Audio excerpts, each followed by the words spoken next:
شادی نہیں ہونی چاہیے، بچی کو رخصت نہیں کرنا چاہیے. تو اما عائشہ رضی اللہ تعالیٰ فرمایا میری شادی شوال میں ہوئی، مجھے گھر شوال میں بھیجا گیا، اور مجھ سے زیادہ خوش نصیب دنیا میں کون عورت ثابت ہوئی. وہ بچیوں کی پھر شادی اسی دن اپنی بچیوں باندھیوں کرتی تھی کہ شوال میں کریں. تو یہ مہینوں کے بارے میں ایسے تصورات نا سب بھائی غیر اسلامی ہیں، دین کے خلاف ہیں. باقی جو کام بھی کیا جائے اللہ تعالیٰ کی حدود کو پیش نظر رکھ کر کرے، اللہ سے دعا کرے خیر کی. انشاءاللہ ہر دن ہی فرساد ہے، ہر مہینہ ہی مبارک ہے، اور جو برے کرتے ہیں ان کے لیے ہر دن ہی منحوس ہو جاتا ہے. جی جی بہت شکریہ جی، آپ کی بات بہت شکریہ جی. بہت مولانا محرم الحرام کے حوالے سے ایک سوال ہمارے پاس آیا ہے کہ بعض دیہات کے اندر یا بعض علاقوں کے اندر یہ رسم و رواج ہے کہ اپنی بیاہی ہوئی بیٹیوں کو ان دنوں کے اندر اپنے گھر لے آتے ہیں. اس کے بارے میں صحیح اعتبار سے کیا حکم ہے؟ پہلے کال لیتے ہیں. السلام علیکم. جی جی پوچھیے بھائی، کہاں سے بات کر رہے ہیں؟ ہم بولے والا سے بات کر رہے ہیں کہ بلند آواز سے جنازہ پڑھ سکتے ہیں کہ نہیں؟ ہاں، جہری جنازہ کے بارے میں سوال ہے بھائی کا. جہاں تک پڑھ سکنے کی بات ہے پڑھ تو سکتے ہیں، اور کوئی پڑھ لے تو اس نے کوئی جرم عظیم نہیں کیا، مگر ہے یہ دین کے خلاف بات. نہ رسول اللہ کا یہ طریقہ تھا، نہ بعد میں امت کے علماء نے اس کو اپنایا. جیسے امام احمد فرماتے ہیں کہ صرف ایک ابن عباس رضی اللہ عنہ ایک مرتبہ سورہ فاتحہ ان کی پڑھی سکھانے کے لیے، اور وہ بھی بعد میں لوگوں نے ہاتھ پکڑ لیا کہ یہ کیا کیا آپ نے. انہوں کو یہ عذر کرنا پڑا کہ میں نے بچانے کے لیے یاد کہ سورہ فاتحہ پڑھی جاتی جنازے میں، ورنہ ان سے پہلے پیچھے کبھی نہیں کسی نے پڑھا. اور اللہ کے رسول کی میرے بھائی قولی حدیث ہے واضح صاف کہ سنت یہ ہے کہ پہلی تکبیر کے بعد سورہ فاتحہ پڑھے آدمی سرن فی نفسہ، چھپا کر اپنے دل. اب واضح حکم کے بعد اگر ابن عباس نے پڑھا سکھانے کے لیے تو پھر حضور کے حکم کی مخالفت کریں. درود شریف کا مولانا مبارک پری خود رکھتے ہیں جناز میں کہ یہ تو کسی روایت میں نہیں آتا کبھی پڑھا. دعا بھی جائے کہ کوئی قریب تھا اس نے کبھی سن لی، وہ بھی کوئی کہتا ہے جنازے میں سنی تھی. کوئی صاحب سبحان السلام کہتا ہے اس نے کہا جنازے کی نماز کا ذکر ہے، حضور قبر پر کھڑے ہو کر دعا کر رہے ہوں گے، اس نے وہ سن لی. اور اگر سنی بھی تو آمین نہیں کسی نے کہی. یہ جو ہے نا جیسے مولانا تعالیٰ حنیف رحمۃ اللہ علیہ لکھتے ہیں کہ سب جہان کی کتابیں کنگالی ہیں، کوئی موضوع روایت بھی نہیں کہ امام دعا کرتا جب پیچھے آمین کہتے جائے. اگر اس نے اونچی چیز پڑھی ہے تو جیسے فاتحہ امام اونچی پڑھتا ہے یہ فرض نمازوں میں آپ لوگ اپنی پیچھے پڑھتے رہتے ہیں، اسی طرح اپنی اپنی دعا ہر شخص کرے گا. آمین پر گزارا نہیں، یہ بالکل اپنی طرف سے گڑی بات. چلو اللہ مہربانی. اب تو مولانا کچھ علماء کرام باضابطہ یہ بات کہتے ہیں کہ جن کو دعائیں یاد نہیں وہ میرے ساتھ آمین کہتے جائیں. یہ ایسے ہی ہے جیسے شیعہ حضرات جو نا فرض نماز میں بھی سارا کچھ اونچی امام پڑھتا ہے کہ لوگوں کو سکھایا جائے، رکوع کی دعائیں، سجدے کی، اتحیات کی. انہوں نے بھی یہی مسئلہ سوچی ہے کہ لوگ سیکھ لیں. تو ایسی باتیں نہیں ہونی چاہیے. جو بات اللہ کے رسول کو بھی سوئی ہمیں کیا دے. اور لوگ دعائیں سیکھنے سے اسی لیے رک گئے کہ ان مولویوں نے کہہ دیا کہ ہمارے پیچھے پیچھے پڑھ لیا. اگر کہتے ہر شخص اپنی دعائیں یاد کرے جنازے کی تو شاید لوگ یاد کرتے رہتے، نماز کی نہیں کرتے. اور پھر یہ بھی میاں طاہر دیکھنا چاہیے کہ اللہ کے رسول اللہ علیہ وسلم نے اتنی دعائیں ایک جنازے میں جمع نہیں کی کہ کھڑے ہو جاتے تھے 45 منٹ دعا اور پیچھے کئی گر گئے. کوئی بوڑھے کہتے تھے ہم کہاں پھنس گئے. کہاں آتا یہ بدل بدل کرے، کسی جنازے میں یہ دعا پڑھی دوسری میں کوئی پڑھی. اس لیے مکہ مدینہ میں جو کرتے وہ ٹھیک کہ آپ ایک دعا کریں. اللہ تعالیٰ نے بہت زیادہ دفتر سننے دعا ہے کہ خلوص نیت سے کافی. جی بھائی ٹھیک ہے. سوال اور پوچھیں گے آپ؟ بات کو کر رہے دعا کے بعد دعا کرنا ٹھیک ہے، اللہ کے رسول سے ثابت ہے کہ نہیں؟ کہا جنازے کے بعد؟ جنازے کے بعد کوئی دعا نہیں. جنازے کے بعد نہ رسول اللہ سے، نہ اماموں سے، نہ فقہ سے، بلکہ فقہ کی کتابوں میں صاف لکھا کہ سلام کے بعد کوئی دعا نہ کرے، کیونکہ یہ نماز جنازہ پر زیادتی معلوم ہوتی ہے کہ جنازہ ناقص ہے. فرض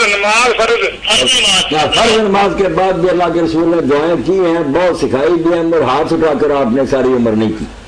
یہ کوئی حدیث نہیں ثابت ہوئی کہ آپ نے ہاتھ اٹھا کر دعا کی. اس لیے آپ دعائیں پڑھتے رہیں جیسے ہم مسجد میں داخل ہوتے وقت پڑھتے ہیں، نکلتے وقت پڑھتے ہیں، طواف کعبہ کے وقت پڑھتے ہیں. تو ہاتھ اٹھانا تو ضروری جہاں ثابت ہوگا وہاں کریں گے. باقی دعائیں دعا تو ایسی ہے کہ ہر وقت مومن کو اس سے مدد لینی چاہیے، اللہ سے مانگتا رہے. قبرستان زیادہ فضیلت زیادہ جی جان دی تو کس دن جانے میں زیادہ فضیلت؟ نہیں کوئی نہیں اس کی تخصیص آئی. یہ جو کہتے ہیں نا جمعرات کو جائے جمعہ کے دن، یہ اپنی طرف سے یہ باتیں جب بھی جائے جانا چاہیے قبرستان میں، ان کے لیے دعا کرے، سلام کہے. دن نہیں کو مقررہ مہینہ مقرر. یہ جو لوگوں نے نا عاشورے کے دن جائیں گے یا کوئی لوگ جمعہ کے دن جاتے ہیں، یہ روایتیں نہیں صحیح، کمزور ہے بہت.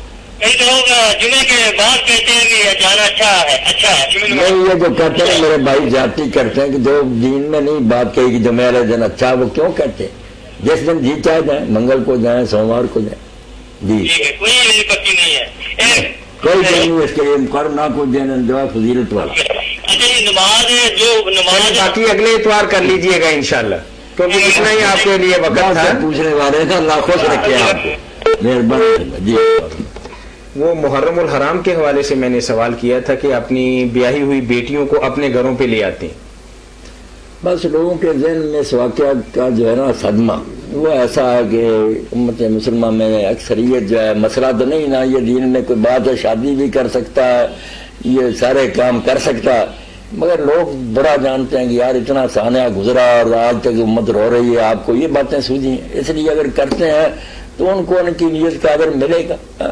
کئی چیزیں نیت سے تعلق رکھنے ہیں، جو اس بیچارے نے سمجھا اس کی وجہ سے اللہ خوش تو ہوگا، مسئلہ نہیں کوئی. مولانا میں تھوڑی سی وضاحت کرتا چلوں کہ اگر کوئی سال 6 مہینے شادی کو ہوئے ہوں تو پھر تو والدین بڑی چاہت اور محبت سے لے کے آتے ہیں. جب کوئی 2-4 بچے ہو جاتے ہیں اور میاں بیوی وہاں رہتے ہیں تو پھر اس طرح کا عمل نہیں دہراتے.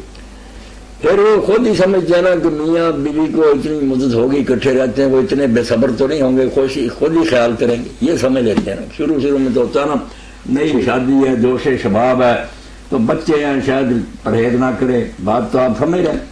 اس لیے جب ڈر سا ہو جاتا ہے پھر تو خود ہی ٹھنڈے پڑ جاتے ہیں.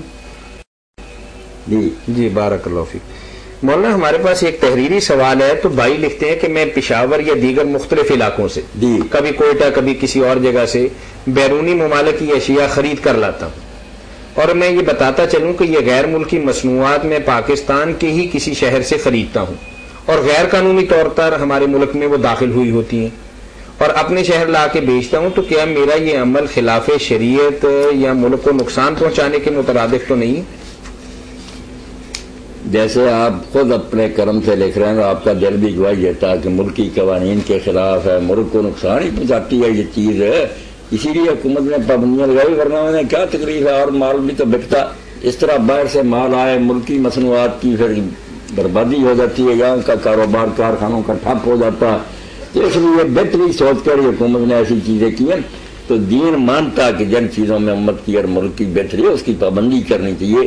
جس ملک میں کوئی شخص رہ رہا ہے، یہ آپ سمجھیں کہ اگر میں ویزا لے کر جاتا ہوں انڈیا تو دین کہتا ہے السلام علیکم، ان کا دین بن جاتا. جی بھائی فرمائیے. میں محمد یونس بول رہا جی. جی اچھا میں پریشان مان ٹو رہا مسجد ہے جی اس کو جمعے والے سر پڑھائی تو نہ رہی، اور جس نے دوسری رکعت تو کھڑا ہوا ہے نا تو وہ فوراً کوئی چلا گیا.